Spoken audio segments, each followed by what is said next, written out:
What's good, everybody? This is Cerebral Final 4. Chillin' Reigns, our upcoming set, is on its way to the standard format. And like I usually do with these videos, I'm gonna address our latest set and what it's gonna mean for the meta, for the standard format, and the expanded format.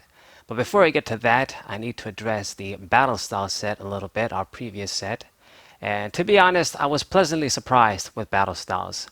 When I reviewed the Rengeki and Ichigeki Rapid Strike, Single Strike, archetype cards in the respective Japanese sets, I was mostly disappointed. I thought that there weren't going to be enough to compete with Zacian Arceus, just wouldn't be enough to compete with that guy. And in a way I was right, because Zacian Arceus is still the top deck, but they turn out to be a lot better than when I just looked at them on paper. I'm not sure how well they're doing on tournaments and events, but when it comes to Pokemon TCG Online, I've seen them pop up a lot.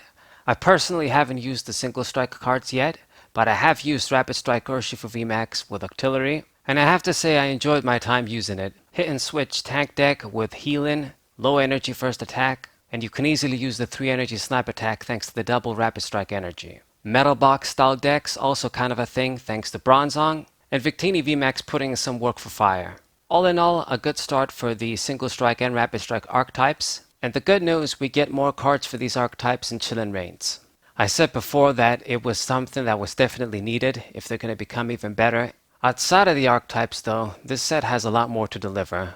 In a way, water is going to replace fire when it comes to energy engines with Melanie. It's going to be kind of like the new welder, letting you attach water energies through a supporter and draw cards, with the difference is being only one energy from the discard pile, and you have to attach to V Pokemon specifically.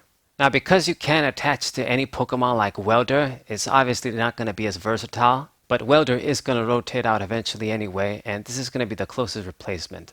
Most meta decks are V-based and VMAX based anyway, not a lot of regular Pokemon do stuff. So I don't think this is going to matter too much, at least for now.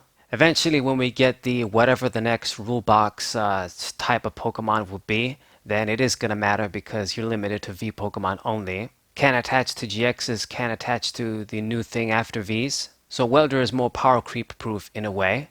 But in our current format, this card is definitely going to be big when it comes out. The obvious combination they're trying to offer us here is with the Ice Rider Colorix V and VMAX, which I'm not too impressed by, but they can do high damage. But even if you don't want to use these guys, Melanie is going to be pretty big, letting you power up other Water V and VMAX Pokemon, and letting you power up other V Pokemon in general. Psychic Pokemon are also going to be a big deal, with Shadow Rider Colorix VMAX and its Underworld Door ability. I think this ability in Pokemon has a lot more potential than the other Colorix VMAX. This is also a Welder-like effect. You attach a Psychic Energy from your hand to one of your bench Pokemon and then you draw 2 cards. Some differences and limitations once again compared to Welder, but this is an ability and it's definitely very powerful. You can power up any Pokemon too, doesn't have to be V, doesn't have to be Psychic or whatever. And you might think that the Darkness weakness will keep it in check with Eternatus, but actually, I would say Eternatus is the one that's going to be kept in check now, thanks to Galarian Zapdos V in this set. This is a very powerful fighting tech in my opinion, and any Pokemon Vs that are weak to fighting are easily checked by this card. Particularly Eternatus VMAX, seeing as it's the biggest Pokemon with the fighting weakness now. It only has one attack, Thunderous Kick, that does 170 for 4, and it's even going to discard a special energy before doing damage. But for every V Pokemon your opponent has in play, the attack costs 1 colorless less.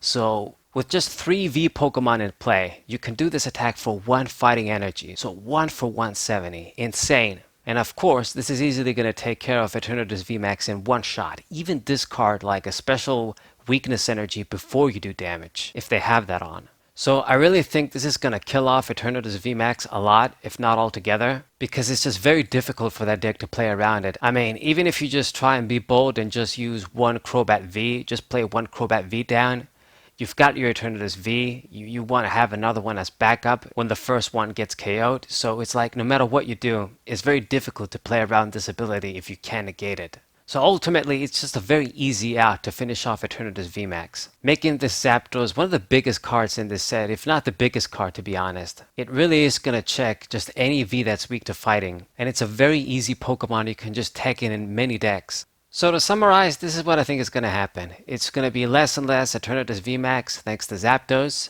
The Battle Styles, Rapid Strike, and Single Strike archetype are going to get even better and probably going to see more play, and more deck ideas and strategies are going to emerge. Vs are getting more energy acceleration with Melanie and Shadow Calyrex VMAX. And while unfortunately I still think Arceus Zacian is still going to be the best deck because just Arceus is just too broken, we're getting a little bit more variety, I guess, at least.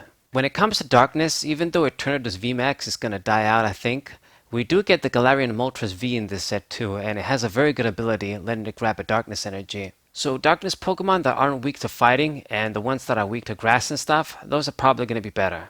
But anyways, guys, these are my thoughts for our upcoming Chillin' Reign set. Tell me what you guys think in the comments. Hope you guys enjoyed this video. Subscribe to the channel, leave a like, share this video with your friends, and of course, hopefully when the Chillin' Reign set comes out, I can showcase to you guys a lot of the cool emerging decks. This is a pretty cool set, to be honest, but I feel like it's almost a shame it's kind of already overshadowed and people aren't thinking about it due to the evolving Sky set that's going to come after this, and it's going to have the Eevee shit and Rayquaza and stuff. But this is also a pretty good set. It's going to be really significant. Anyways, guys, Cerebral Final 4, what's up?